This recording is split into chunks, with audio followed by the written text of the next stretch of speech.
This is Sri here. Hi, Sri. I've been having a little difficulty with the video, so I hope audio is okay. Audio's okay.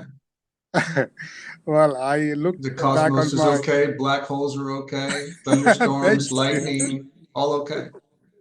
thank you. I was looking at my. This is the first time ever getting to talk to you like this.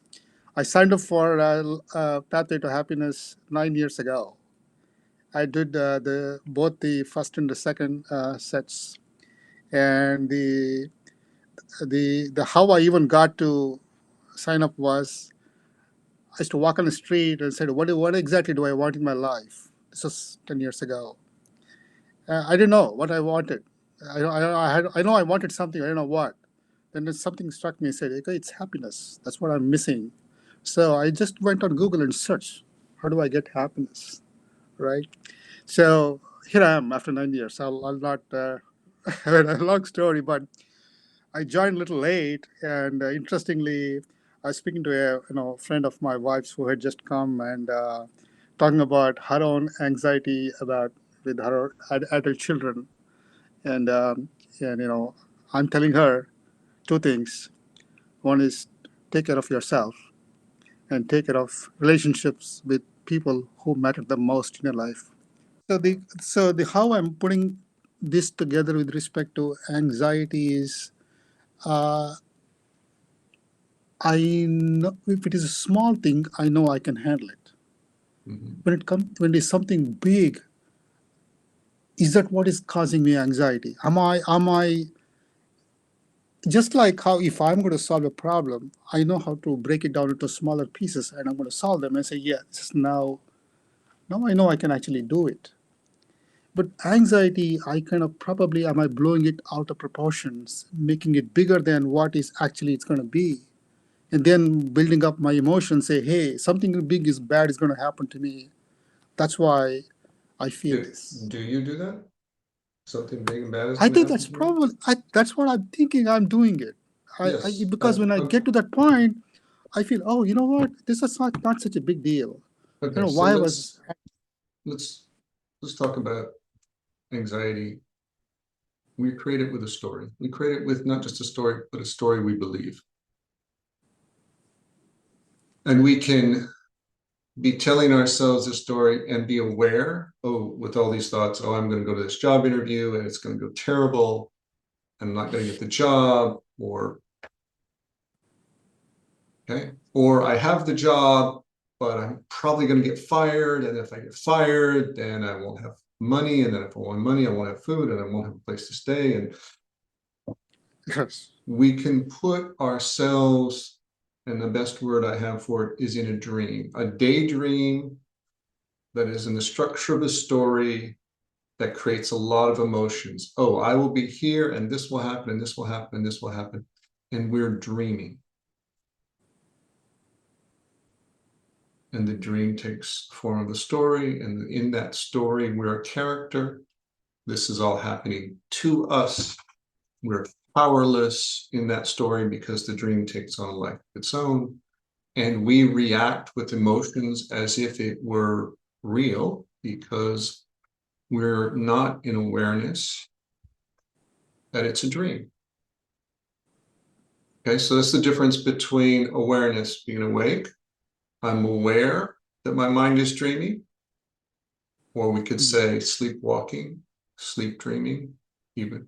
We're daydreaming in an anxiety creating narrative story, unaware that it's a dream. We believe in the dream, oh, this will actually happen. This is my future. So this is where the key to changing all of this begins with awareness, to be, some traditions call it awake. And be aware, oh, that's my mind dreaming. And the mind has a character version of me in the dream. And this is why so much of the work is around identifying and observing characters that are dreaming certain dreams. And in these cases, we're talking about characters that dream anxiety creating dreams. Okay. So when you have that awareness, you're not bothered by, You might still feel, oh yeah, I've got a character that's feeling this anxiety. Well, in more awareness, you're like, I'm not identified with that character at all. I see the story. I know it's the dream. It's a made up thing. It's not true at all. So I don't create any emotion. So you can be a percentage in the dream and a percentage in awareness. Okay. And the more you're in awareness and less you believe the dream, the less emotion you create. Now, if the dream is bigger, it's more dramatic, it's got a worst case scenario, the emotion we create is more, we tend to pull into the character more, and we go into anxiety when it's a higher level anxiety. Okay. I'm like, oh, if I think, oh yeah, got a corner of the desk and I might bump my foot there if I kick it when I get up out of this chair. Like, well, that's a concern. But I'm not really concerned. I don't create any anxiety. I'll just be careful. But if I continue imagining down that road, oh, I can bump my foot, and then it'll get infected, and then, I will ignore it. And then I'll get gangrene in my foot and I'll have to amputate my leg. And then I'll be living my life with an amputated leg. Like, oh my God, this is horrific. Yeah. Well, now I create big anxiety. Okay, so that's the difference in scale. So the key is awareness to get out of it. Actually, that's really absolutely, because just as this morning, like I was watching Olympics tennis finals, and the mind goes to, okay, I want this player to win, and what if he doesn't win? Creates anxiety, right? So it could be, even though it's not me who's playing, it's not me, but okay, this player is not me. That's What's how going to my happen to this player if he doesn't win? What's so terrible for I you? know it's crazy. I tell. Then when I kind of learned about Okay. one of the players saying, like, you got to play every point. Don't look at the next point. Play every point. Then I told myself, okay, as a spectator, that means I need to live in the moment, enjoy the moment. Don't think about the next point, what's going to happen next, but focus on this. And that's what I try to practice these days and say, you know what, I want to live in the present and put all my effort to be in the present. And that makes things more enjoyable, but also reduces the uncertainty of anxiety. Okay. But also, I kind of sometimes worry about, am I losing? And I will tell you, your intention to be in the present will reduce your anxiety, because then you're going to like, okay, I'm going to focus in the present. Because in the present, you're not in the stories of this is a terrible future. You're not in the story of, oh, these are regrets from my past, which would put us in kind of into a victim state, which then lead to more anxiety likely, because already in regret, we're in victim perspective, and therefore more susceptible to being another story of anxiety. Or anger of something in the present, which is usually connected to a victim. Something's was offensive to me or hurt me. So there's a victim perspective behind the anger. So all three of these build anxiety. So now you have this good intention. Oh, here's my solution. I'm going to be in the present. Here's why it's not going to work. It's going to help, but it's not going to work. It's because you still have these other belief programs of regret and anger, okay, and forecasting that are still there. And the mind is still throwing them out. Okay. And so you will have will to constantly be present and focused until you get tired. And then you're going to wander off from being present and awake to drifting off into a daydream. And one of these other stories will catch you. One of these other stories comes from a belief, and one of these other stories come from emotion that's not yet processed. So the true solution is you return to what is the source of, say, the regret. Let's go into the regret in our life, recapitulate it, and heal it.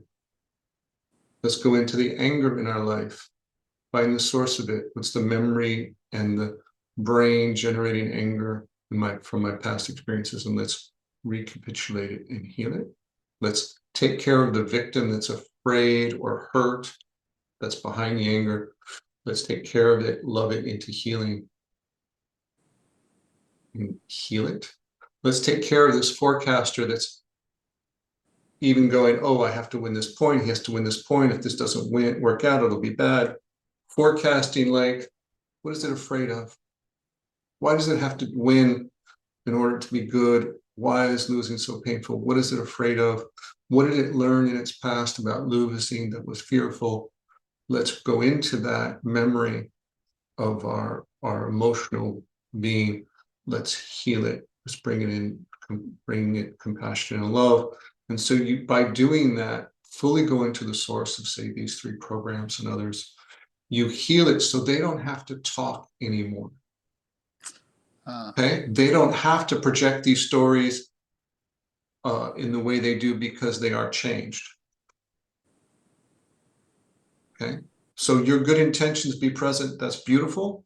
And you have to reprogram the autopilot of the belief system so it doesn't take you into anxiety.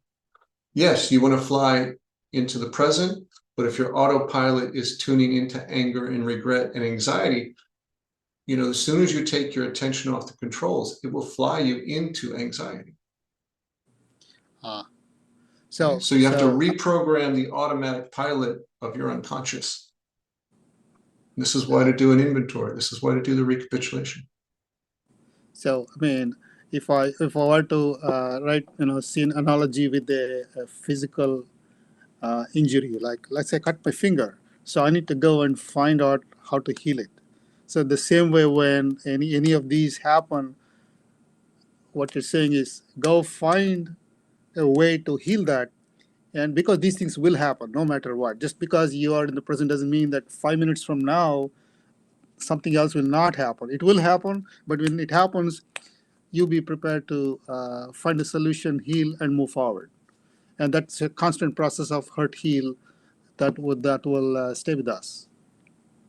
It's a continual process of healing, yes, until nothing, you're not reacting to those things anymore. Fantastic.